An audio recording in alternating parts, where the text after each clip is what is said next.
Good morning class. आज हम पढ़ेंगे चैप्टर 9 का टॉपिक हमारे आसपास के जीव। अगर हम अपने चारों ओर नज़रें दौड़ाएं या चारों ओर देखें तो हमें कई तरह के जीव जो हैं वो दिखाई देंगे। कुछ आकार में छोटे भी होंगे, कुछ बड़े भी होंगे। उनके आकार में, उनके रंग में, उनके स्वभाव में, उनके बोलने में कई तरह के जो परिवर्तन होते हैं, चेंजेस होते हैं, उनमें अंतर होते हैं। हम अपने विभिन्न आवास क्षेत्रों की यात्रा की तथा अनेक पौधे और जंतुओं की भी चर्चा की। एक्टिविटी 1 में हमने विभिन्न परिवेश में पाए जाने वाले जंतु पौधों उनकी सूची भी बनाई। कल्पना कीजिए कि यदि हम जानना चाहें कि हमारी सूची में सजीव में कौन कौन से उदाहरण हैं। देखो, अगर हम अपने चारों ओर नज़र दौड़ाएं तो हमें चारों ओर बहुत सारी चीज़ें दिखाई देंगी। अब उनमें से कौन सी सजीव है और कौन सी वस्तुएं निर्जीव हैं।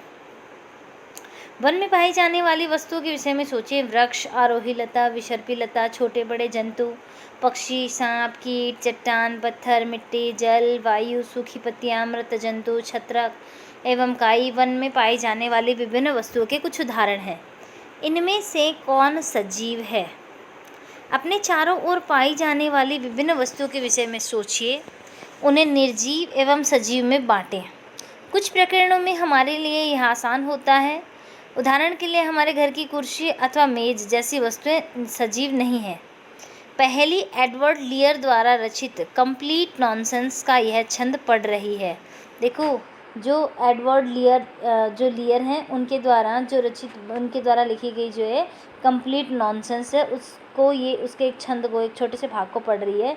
मेज ने कुर्सी से कहा, तुम्हें पता नहीं है मैं गर्मी में कितनी तपी हूँ, एवं अपने पैरों की बिवाई से यदि हम थोड़ा टहल पाते, हम थोड़ा बोल पाते, प्रार्थना करो हम वायु ले सकें। मेज ने कहा कुर्सी से, कुर्सी ने मेज से कहा, अब तुम जानती हो कभी हम समर्थ नहीं हैं, इसीलिए कभी तुम कैसी मूर्खतापूर्ण बातें करती हो जबकि तुम जानती हो हम चल नहीं सकते। मेज ने ठंडी सांस भरते हुए कहा, कोशिश करने में क्या हर्ज है, मेरे पास भी उतने ही पैर हैं जितने तुम्हारे पास, हम 2 पैरों पर क्यों नहीं चल सकते। देखो, यहाँ पर ये जो एडवर्ड लियर है उनके द्वारा रची हुई जो है कंप्लीट नॉनसेंस, उसका एक छोटा सा पार्ट है और इसके अंदर जो है वो इनमें बातचीत हो रही है, या हम कहें इसका भावार्थ देखें तो ये जो मेज और कुर्सी हैं ये 4 पैर होते हुए भी निर्जीव हैं। गाय के 4 पैर होते हैं, वो चल सकती है। कुत्ते के, बिल्ली के 4 पैर होते हैं, वो चल सकते हैं, लेकिन कुर्सी नहीं चल सकती। क्यों? क्योंकि वो निर्जीव है। पहली और बूझों को कविता बहुत मज़ेदार लगी क्योंकि वे जानते थे कि मेज और कुर्सी सजीव नहीं है, अतः ये ना तो चल सकते हैं ना बोल सकते हैं। तो ये ज़रूरी नहीं है कि जो चल नहीं सकते या बोल नहीं सकते वो सजीव नहीं होंगे, क्योंकि अगर हम पेड़ की बात करें, पेड़ ना चल सकता है ना बोल सकता है, लेकिन फिर भी वो क्या है? सजीव है। हम जानते हैं कुर्सी, मेज, पत्थर अथवा एक सिक्का सजीव नहीं है। इसी प्रकार हम जानते हैं कि हम जीवित हैं और हमारी ही तरह संसार में सभी मनुष्य, कुत्ता, बिल्ली, बंदर, गिलहरी, कीट जैसे सभी जंतु सभी सजीव हैं। अब हमें कैसे पता चलता है कि कौन सी जो वस्तु है वो सजीव है या कौन सी निर्जीव? इसका निर्णय हम कैसे कर सकते हैं या किन गुणों के आधार पर करेंगे? हम कहते हैं पौधे सजीव है, परंतु वे कुत्ते कबूतर की भांति चल नहीं सकते।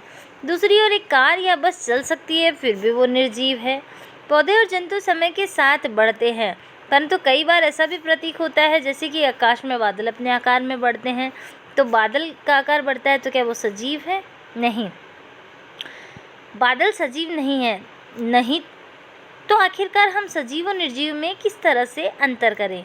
अब देखिए, यहाँ पे मैं आपको कुछ बेसिक चीज़ें बता रही हूँ जिससे हम ये पता कर सकें कि कौन सी वस्तु सजीव है या कौन सी वस्तु निर्जीव। सबसे पहला लक्षण, अगर आपको किसी भी वस्तु को देख के उसके सजीव या निर्जीव होने के बारे में बताना है कि वस्तु सजीव है या निर्जीव, तो हम कैसे पता करेंगे? सबसे पहले सजीव जो है उनको ऊर्जा की ज़रूरत होती है, यानी भोजन की ज़रूरत होती है। सजीवों को भोजन की ज़रूरत होती है, जबकि निर्जीवों को भोजन की ज़रूरत नहीं होती। सजीव जो होते हैं वो सांस लेते हैं, उनमें श्वसन की क्रिया होती है, जबकि निर्जीवों में नहीं होती। सजीव है वो गति करते हैं, उनके अंदर गति होती है, जबकि निर्जीवों में गति नहीं होती है। इसी के साथ सजीवों का एक विशेष लक्षण, सजीव जो होते हैं अपने समान नए जीव उत्पन्न करते हैं, जिसे जनन कहते हैं। जैसे गाय है, गाय के जैसा गाय का बच्चा होता है, बिल्ली अपने जैसा बिल्ली का बच्चा बनाती है, या मनुष्य का बच्चा मनुष्य के जैसा होता है। तो अपने समान नए जीव की उत्पत्ति करने की जो क्रिया है उसे जनन कहते हैं। सजीवों में जनन होता है, ये सांस लेते हैं, ये खाना खाते हैं, इनमें गति होती है, ठीक है। तो ये सारी क्रियाएं सजीवों में पाई जाती हैं, जबकि निर्जीवों में नहीं होती। कुछ निर्जीव ऐसे होते हैं जिनमें 2 या 2 से ज़्यादा गुण जो हैं वो सजीवों के पाए जा सकते हैं। जैसे बादल है, वो चलते भी हैं और अपना आकार भी बढ़ाते हैं, लेकिन फिर भी वो निर्जीव हैं। आपने ऐसे कौन कौन से विशेष लक्षण हैं जो कि आपको निर्जीवों से अलग करते हैं, अपनी नोटबुक में लिखें और इनकी सूची बनाइए। देखो, ये लगभग सारे जो सजीवों के और निर्जीवों के जो गुण थे मैंने आपको बता दिए। सजीवों में श्वसन होता है, निर्जीवों में श्वसन नहीं होता, यानी सजीव सांस लेते हैं, निर्जीव सांस नहीं लेते। सजीव खाना खाते हैं, निर्जीव खाना नहीं खाते। सजीव चलते हैं, निर्जीवों में गति नहीं होती है। सजीव अपने समान जीव उत्पन्न करते हैं, जबकि निर्जीव अपने समान जीव उत्पन्न नहीं करते हैं। तो इस तरह से सजीव और निर्जीवों में इन गुणों के आधार पर हम उनमें सजीव और निर्जीव की कैटेगरी में डिवाइड कर सकते हैं। तो आज के लिए आपका क्वेश्चन नंबर 1 है, किन्हीं 5 सजीवों के नाम लिखिए। कोई भी 5 सजीवों के नाम लिखने हैं। और क्वेश्चन नंबर 2 है, किन्हीं 5 निर्जीवों के नाम लिखिए। पंखा, कुर्सी, टेबल, खिड़की, दरवाजे, ये सब क्या है, निर्जीव है। और सजीवों में गाय, बिल्ली, हाथी, घोड़ा, बंदर, ये सारे के सारे क्या हैं, ये हैं सजीव। क्वेश्चन नंबर 3 है, सजीव और निर्जीव में कोई 4 अंतर लिखिए। क्वेश्चन 3 में आपको सजीव और निर्जीव में अंतर लिखना है। तो ये 3 क्वेश्चन आपको कंप्लीट करने हैं। किसी भी क्वेश्चन में अगर आपको कोई डाउट हो तो आप मेरे से कंसल्ट कर सकते हैं। Thank you.